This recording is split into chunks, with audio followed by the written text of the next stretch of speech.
하는 평안이 돌아오시게 되었으니 라는 제목으로 말씀을 증거하겠습니다. 오늘 새해 첫날 양력설이죠. 또 수요 예배예요 오늘. 그래서 많은 분들이 못 오신 것 같은데 그래도 오늘 이 예배 동참하신 저와 여러분에게 큰 은혜가 임하길 바랍니다. 우리가 수요 예배 때마다 힘을 얻잖아요. 그렇죠?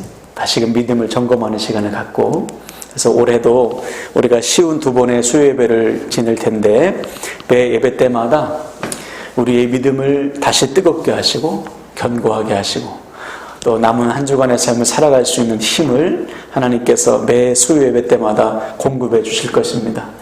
오늘도 그 충만한 은혜를 누리시기를 주님의 이름으로 간절히 축원을 드립니다. 자, 지난 시간에 우리는 다윗의 환궁, 다시 다윗이 압살롬과의 전쟁에서 이긴 다음에 예루살렘으로 돌아오는 그 과정 속에서 먼저 다윗을 배반했던 나머지 11지파, 유다 지파를 제외한 나머지 지파 사람들이 모여서 논의를 하죠. 야, 압살롬 죽었대. 끝났대. 우리 어떻게 하지? 다윗을 다시 예루살렘으로 왕을 우리가 모셔야 되는데 어떡하냐. 그래서 논의한 끝에 결론이 났어요. 모시자. 얼른 모시자. 그때 그 소식을 다윗이 전해 듣고서 다윗이 명령하죠. 뭐라고 명령하죠? 유다 지파가 앞장서게 하라. 왜냐하면 다윗 출신이 유다 지파잖아요. 그래서 다윗이 자기의 지파 사람들에게 그 일을 하도록 부탁하는 거예요. 근데 유다 지파 입장에서는 선뜻 나설 수가 없어요. 왜냐하면 압살롬이 유다 지파였거든요. 그래서 대부분의 유다 지파 사람들이, 유력한 사람들이 압살롬을 지지했어요. 그러니까 유다 지파 사람들은 선뜻 나설 수도 없는 거예요. 왜냐하면 자기들이 배신자거든. 근데 다윗이 먼저 손을 내밀고서 그래도 나는 유다 지파니까 니들이 앞장서라. 먼저 용서를 해준 거예요. 그런데 이때 다윗이 한 가지 실수를 하죠. 어떤 실수입니까? 압살롬의 군대 장관이었던 아마사를 자기의 군대 장관으로 삼아요. 이미 누가 있죠? 요압이 있는데도 불구하고 아마사를 자기 군대 장관으로 삼는 거예요. 물론 첫 번째 큰 이유는 그들을 포용하기 위해서이지만 두 번째 의미는 뭐죠? 요압을 경계하는 겁니다. 왜냐하면 요압이 자기가 부탁했잖아요. 내 아들 압살롬 죽이지 말라. 근데 요압이 죽였지 않습니까? 괘씸한 거예요. 서운한 마음이 있는 거예요. 그래서 요압을 배제하기 위해서 아마사를 자기의 군대 장관으로 삼아요. 이 일을 통해서 나중에 요압이 다윗을 배반합니다. 나중에 다윗의 대적이 돼요. 이 일을 통해서 우리는 한 가지 또 중요한 사실을 깨닫게 되었죠. 이 과정 속에서 다윗이 기도를 안 했거든요. 자기 감정에 휩쓸렸어요. 하나님의 뜻보다 아예 괘씸한 조합, 아마사를 통해서 치는 거예요. 자기는 좋아요. 그리고 유다 지파의 마음도 얻었어. 근데 선을 이루지는 못했습니다. 우리도 이럴 수 있는 거예요. 상황에 쫓기고 내 감정에 치이다 보면 온전한 선택을 할 수 없어요. 기도하지 않고 하나님을 앞서면 합력하여 선을 이룰 수가 없는 것입니다. 그래서 올 한 해 여러분 어떤 상황 속에서도 하나님을 앞서지 마시길 바랍니다. 먼저 기도하셔야 돼요. 하나님의 뜻을 구하셔야 돼요. 그러니까 사도 바울이 우리에게 이미 답을 줬어요. 로마서 12장 2절 보면 하나님의 선하시고 기뻐하시고 온전하신 뜻이 무엇인지 분별하도록 하라 그랬어요. 먼저 하나님 앞에 기도함으로 따져보라는 거예요. 이게 네가 좋은 선택이냐 하나님의 뜻이냐, 너만 좋은 선택이냐 모두가 좋은 선택이냐 반드시 따져봐라. 그래서 올 한 해 우리의 모든 선택이 하나님의 뜻을 따른 선택이 되길 바랍니다. 그래서 합력하여 선을 이루시는 하나님을 날마다 경험하시기를 주님의 이름으로 축원을 드립니다. 아멘. 자, 오늘은 그 다음에 다윗이 환궁하는 과정에서 다윗을 배웅한 사람이 있어요. 맞이한 사람이 있습니다. 모두 4사람인데 오늘은 3사람만 말씀을 좀 나누겠어요. 시므이, 시바, 무비보셋을 나누는데 먼저 시므이와 시바입니다. 16절 17절 보시면 눈으로 보세요. 바후림에 있는 베냐민 사람 게라의 아들 시므이가 급히 유다 사람과 함께 다윗 왕을 맞으러 내려올 때에 베냐민 사람 1000명이 그와 함께하고 사울 집안의 종 시바도 그의 아들 15 과 종 20명과 더불어 그와 함께하여 요단강을 밟고 건너 왕 앞으로 나아오니라. 자, 그렇죠. 자, 다윗이 예루살렘으로 돌아오는데 이 요단강을 건너기 전입니다. 요단강을 건너면 예루살렘이지 않습니까? 근데 요단강을 건너기도 전에 두 사람이 막 뛰어와요. 보니까 시므이라는 사람과 시바라는 사람이에요. 이 두 사람의 공통점이 뭐죠? 시므이와 시바. 다윗을 멸시하고 다윗에게 죄를 범한 사람들이에요. 먼저 시므이는 다윗이 압살롬에서 쫓겨가는 중에 자기 집 앞을 지날 때, 자기 족속 집 앞을 지날 때 다윗을 막 저주하죠. 멸시하죠. 네가 그러니까, 네가 사울왕을 배반했으니까 지금 이렇게 네가 고난을 받는 거지 하면서 온갖 욕설을 다 퍼부어요. 그냥 시므이가. 그때 다윗 옆에 있던 요압이 개만도 못한 사람을 쳐 죽입시다. 그런데 다윗은 그 말씀을 하나님이 자기에게 하는 책망으로 들어서 살려두죠. 그때 그 사람이 바로 시므이예요. 네. 근데 그 시므이가 이제 다윗이 하나님의 은혜로 압살롬을 이기고 황공한다는 소식을 들으니까 죽게 생겼거든. 그러니까 자기 있는 모든 그 종들, 모든 군사들이 이끌고 가서 맞이하는 거예요. 용서해달라고. 이게 시므이예요. 시바는 어떻습니까? 여러분, 시바는 누구였죠? 사울의 종이었지만 무비보셋에게 준 종이에요. 무비보셋에게 돌아갈 전 재산을 자기가 관리했던 사람이죠. 그런데 나중에 다윗이 왕이 된 다음에 자기의 아들과 같은 무비보셋. 누굽니까? 무비보셋이 자기의 둘도 없는 친구 요나단의 아들 아니에요. 네, 다리를 저는 아들. 그 아들을 자기의 왕자로 삼고서 시바가 빼앗았던 모든 재산을 다시 돌려주죠. 사울 집안의 모든 재산을.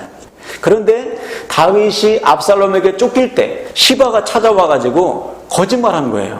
왕이시여, 당신이 아들같이 사랑하는 무비보셋이 당신을 배반했습니다. 사울 집안 사람들하고 손을 잡아가지고 지금 당신의 대적이 됐어요. 잊지도 않는 사실을 퍼뜨렸어요. 그래서 다윗이 괘씸하니까 그러면 네 재산 다 네 거 해라 그랬어요. 무비보셋의 재산을, 사울 집안의 재산을 다 네 거 해라. 그런데 지금 다윗이 돌아오면 자기의 거짓말이 들통나게 생겼거든요. 그러니까 시바도 요단강을 건너서 헐레벌떡 다윗을 만나러 온 거예요. 자기의 죄를 용서해달라고. 이 두 사람을 통해서 우리는 전형적인 기회주의자를 볼 수 있어요. 신앙적으로 말하면 하나님과 세상 사이에 양다리를 다 걸쳐놓고, 그죠? 자기의 원하는 뜻에 따라 하나님을 택하기도 하고 세상을 택하기도 하고 왔다 갔다 하는 사람들. 신앙적인 영적인 기회주의자, 이것이 바로 시므이와 시바입니다. 마치 여러분 북이스라엘 역사를 보면 엘리야 시대에, 그렇죠? 엘리야 시대의 왕이 아합 아닙니까? 아합이 자기 아내 이세벨이 가지고 온 바알과 아세라 신전을 세워가지고 모든 백성들을 아세라 섬기게 했거든요. 우상 섬기게 했거든요. 바알 섬기게. 그때 하나님께서 엘리야에게 백성들을 향해서 선포하게 하죠. 너희가 어느 때까지 하나님과 세상 사이에, 바알 사이에 머뭇거리겠느냐? 오늘 택해라. 오늘 하나님을 택하든지 아니면 바알에게 가든지 둘 중에 하나를 선택해라. 그런데 백성들이 아무도 꿈쩍도 안 해. 그렇죠? 하나님 앞에 나오는 사람이 없어요. 그것처럼 예나 지금이나 하나님과 세상 사이에서 선택하지 못하고 머뭇머뭇거리는 사람들이 있는 거예요. 이런 자들은 하나님 나라를 기업으로 받을 수가 없는 것이죠. 영적인 기회주의자. 여러분, 올 한 해 우리가 철저히 하나님 편에 서시길 바랍니다. 세상 편에 서서는 이길 수가 없어요. 최후 승리는 없어요. 하나님 편에 설 때 오직 최후 승리가 주어지는 것입니다. 그래서 두 다리를 하나님 앞에 다 심고, 그렇죠? 하나님께서 인도하시는 대로, 하나님의 뜻대로, 하나님께서 내 삶을 온전히 주관하시도록 삶 전체를 하나님 앞에 맡기셔서 때마다 응답하시는, 때마다 인도하시는 살아계신 하나님을 날마다 경험하시기를 주님의 이름으로 간절히 축원을 드립니다. 아멘. 자, 그 다음으로 무비보셋과 바르실레라는 사람이 등장하는데 오늘은 무비보셋을 한번 보겠어요. 자, 24절을 보겠습니다. 사울의 손자 무비보셋이 내려와 왕을 맞으니 그는 왕이 떠난 날부터 평안히 돌아오는 날까지 그의 발을 맵시 내지 아니하며 그의 수염을 깎지 아니하며 옷을 빨지 아니하였더라.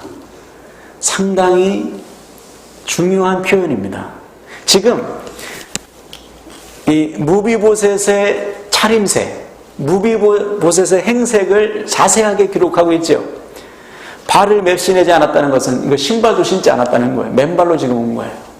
수염도 깎지 않았어요. 옷도 빨지 않았어요. 왜 그랬을까요? 이것은 그 당시에 극심한 슬픔을 나타내는 풍습이었어요. 지금 무비보셋은 다윗의 고난에 동참하고 있는 거예요. 자기의 아버지 같은 다윗이 억울하게 쫓기고 있는 상황을 보고 무비보셋이 편안하게 있을 수 없는 거예요. 세수도 할 수 없어, 밥도 먹을 수 없어, 옷을 입을 수도 없어. 날마다 슬픔 가운데 있었다는 거예요. 다윗의 고난에 동참하고 있는 무비보셋을 볼 수 있는 거예요. 그제서야 다윗이 오해를 풀죠. 너 왜 나 도망갈 때 왜 함께하지 않았냐? 아버지 왕이시여, 제가 가려고 했는데 제가 다리를 절잖아요. 그런데 제 종이 미리 왕에게 가서 저를 모함해 제가 못 쫓아갔어요. 지금까지 왕을 기다렸어요. 그래, 그렇구나. 너 그러면 내가 잘못했다. 시바에게 주었던 재산 반 나눠서 너 가져라. 그때 무비보셋이 뭐라고 했죠? 아버지가 돌아오는 것만으로 저는 좋아요. 시바에게 다 주세요. 괜찮아요. 다윗이 돌아온 것만으로 기쁜 거예요. 이 모습을 통해서 우리는 그리스도에 동참하는 진짜 그리스도인을 볼 수 있는 거예요. 지금 무비보셋은 다윗을 너무나 사랑해서 다윗에게 받은 은혜가 너무나 커서 다윗의 고난에 동참하는 거예요. 누가 시켜서 하는 게 아니에요. 너무 사랑해서. 저희 어머니께서 제가 군에 있을 때 그랬다잖아요. 아들은 군복 입고 더운데 당신은 시원한 반팔 입을 수 없어가지고 그 더운 여름에 긴팔 입고 다니셨다는 거 아니에요. 네. 누가 시켜서 하겠어요?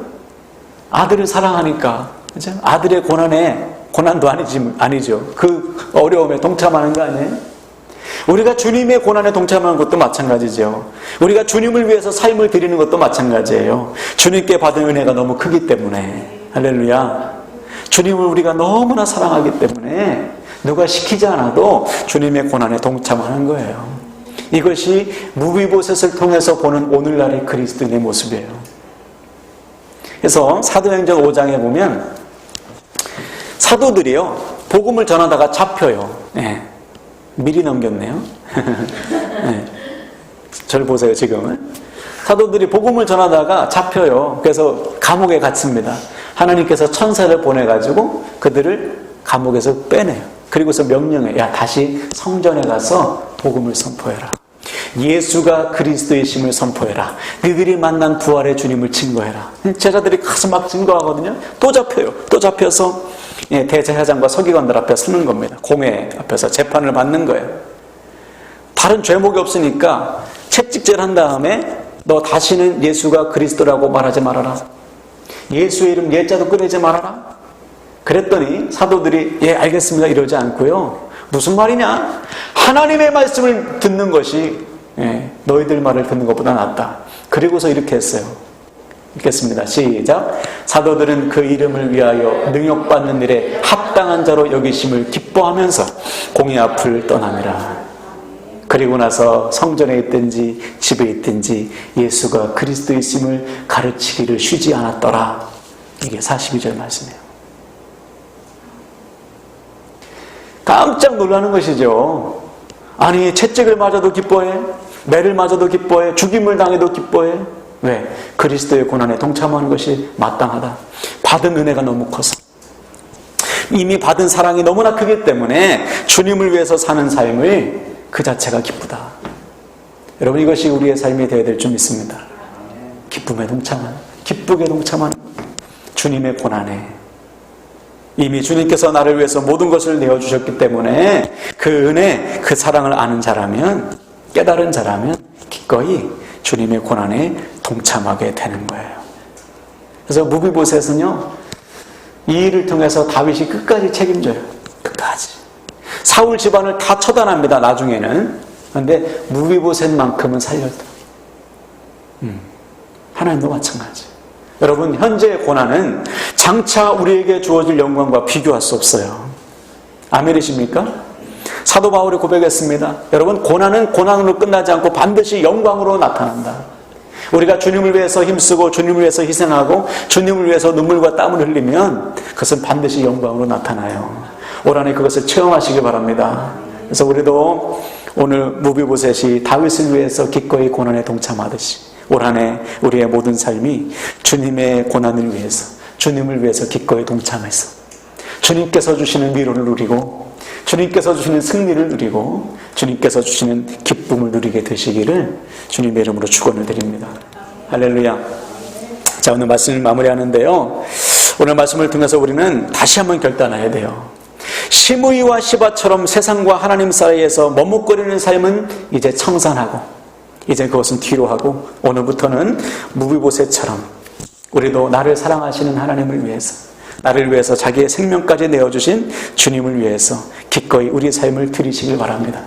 그래서 주님을 위한 고난이라면 우리도 저 제자들처럼 기쁘게 동참하시길, 그래서 쓰임 받으시기를 주님의 이름으로 간절히 축원을 드립니다. 아멘, 아멘.